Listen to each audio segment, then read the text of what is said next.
Assalamualaikum warahmatullahi wabarakatuh. Kami dari kelompok 11 akan mempresentasikan tentang konsep Islam dalam pengentasan kemiskinan. Sebelumnya, saya sendiri Dwi Jayanti sebagai moderator sekaligus pemateri dan rekan saya Hana Fayakun sebagai pemateri. Materi yang pertama yaitu konsep Al-Quran tentang kemiskinan. Secara etimologis, lafaz fakir berasal dari kata fakuro, yafkuru fakoroh, yang maknanya lawan dari kaya.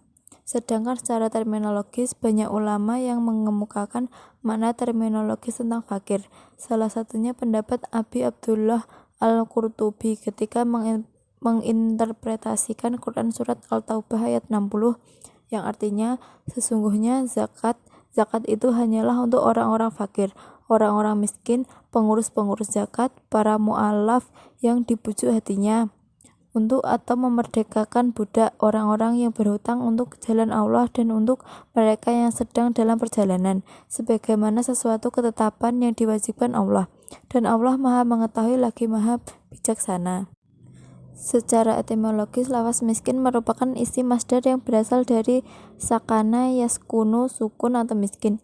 Dilihat dari asalnya, sakana sukun, kata ini memiliki makna diam, tetap, atau reda. Jika dilihat dari makna aslinya yang berarti diam, maka kata miskin dapat ditarik arti secara istilah, yaitu orang yang tidak dapat memperoleh sesuatu untuk memenuhi kebutuhan hidupnya, dan diamnya itulah yang menyebabkan kemiskinan.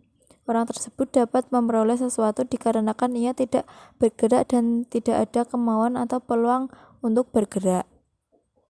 Selanjutnya yaitu konsep pengentasan kemiskinan menurut Islam. Salah satu ulama yang memberikan pemikiran mengenai konsep pengentasan kemiskinan adalah Yusuf Qaradawi.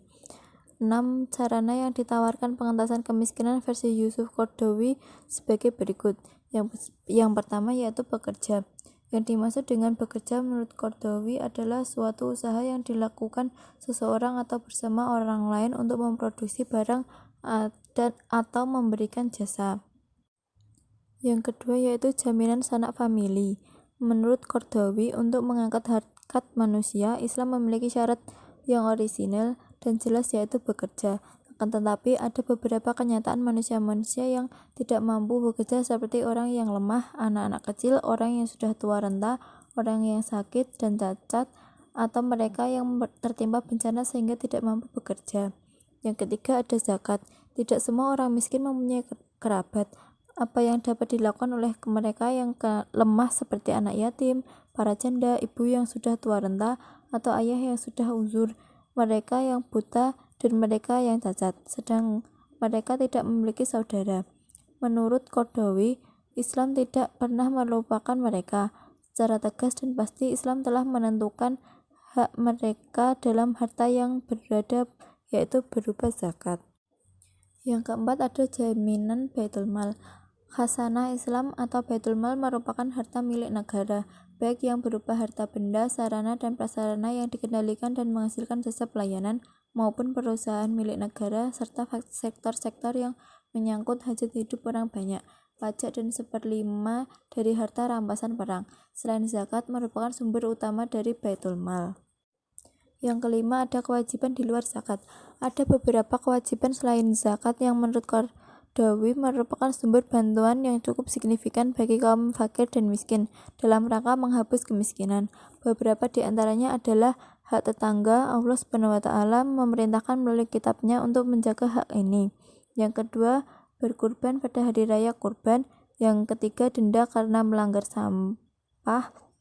Yang keempat, tebusan zihar, yaitu barang siapa mengatakan kepada istrinya, penuh punggungmu seperti punggung ibuku atau saudaraku, atau serupa dengan itu, haramlah baginya istrinya sampai ia membayar tebusan dengan memerdekakan budak.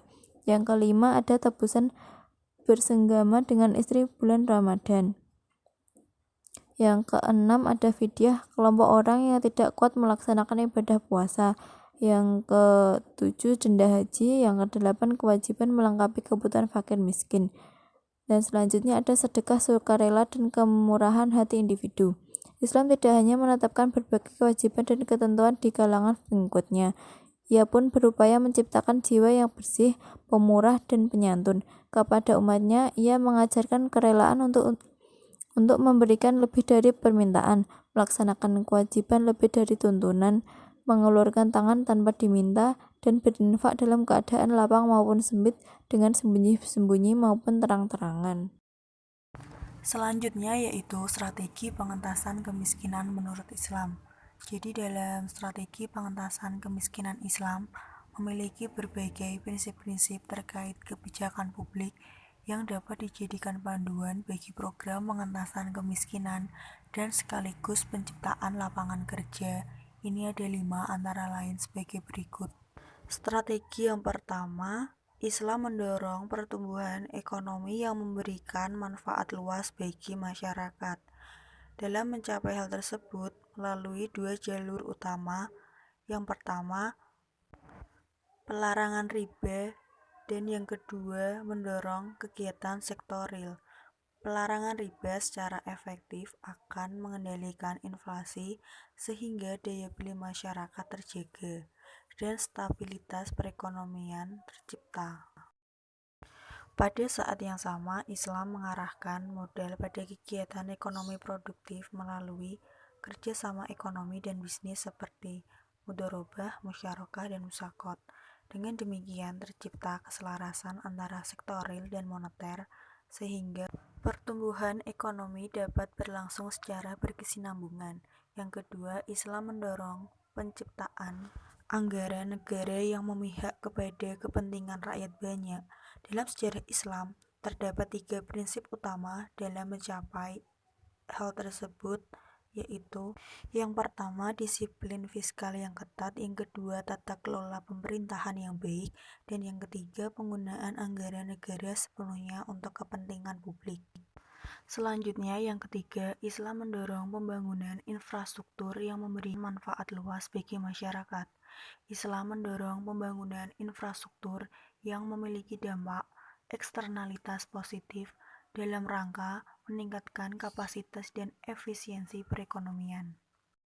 Selanjutnya yang keempat, Islam mendorong penyediaan pelayanan publik dasar yang berpihak pada masyarakat luas. Terdapat 3 bidang pelayanan publik yang mendapatkan perhatian Islam secara serius.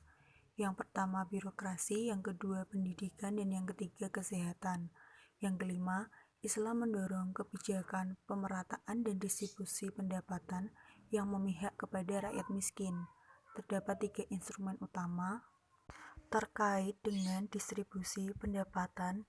Yang pertama yaitu aturan kepemilikan tanah, yang kedua penerapan zakat, dan yang ketiga anjuran Qardul Hasan, infak, dan wakaf.